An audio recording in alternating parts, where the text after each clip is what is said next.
Um, could you discuss the relationship between the current immigrant crisis and U.S. imperialism, especially in Latin America and other countries? Especially, you can discuss the free trade agreements or whatever you think is relative. And now that these people are here, what do we do about them? And also the fact that, well, I'll leave it at that. Great. Okay. Yeah. And I'll just summarize briefly.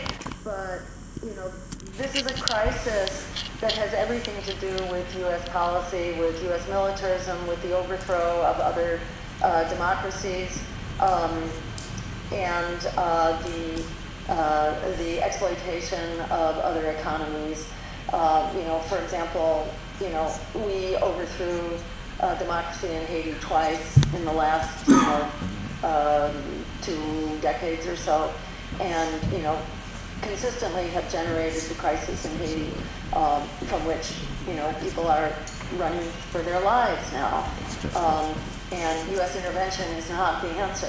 It's the it's the problem here, the destruction of local sovereignty. And the U.S. has been in the business of doing this, going way back, certainly to the end of the Second World War, and arguably, well before that as well. So we have to stop interfering. We have to stop generating violence, conducting wars, often dirty wars. To look at the migrant crises from Honduras or from Guatemala.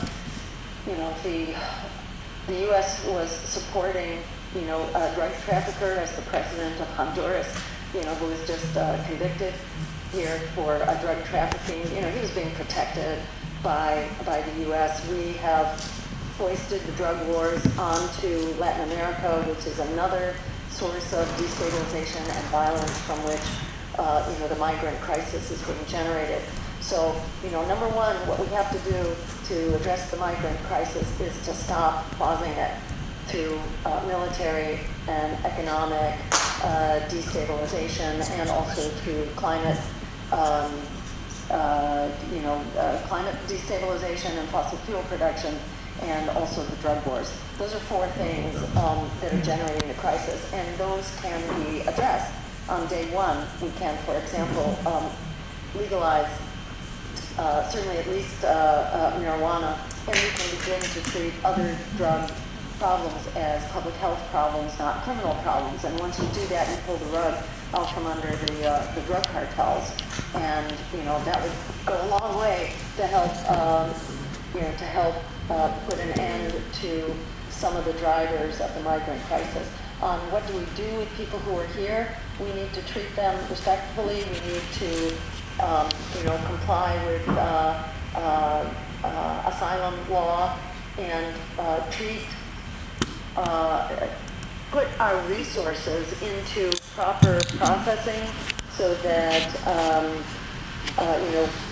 we are screening people properly, and people with criminal records and so on, significant criminal records, are not being allowed in. We have to have proper screening and processing. But that's where our money should go, not into building walls that do not stop people from coming in, and they don't address the underlying problems that are driving people here to start with.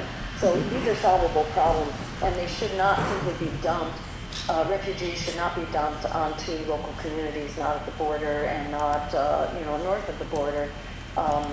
We need welcoming centers to ensure that people are properly processed. We need to support civil society in integrating people. We need to provide the lawyers and the legal support so that people are getting their proper certification and IDs and all that, so that people can go to work. Because once people go to work, they are productive members of their community, and migrants as a whole are a source of income and support to our communities and our economies.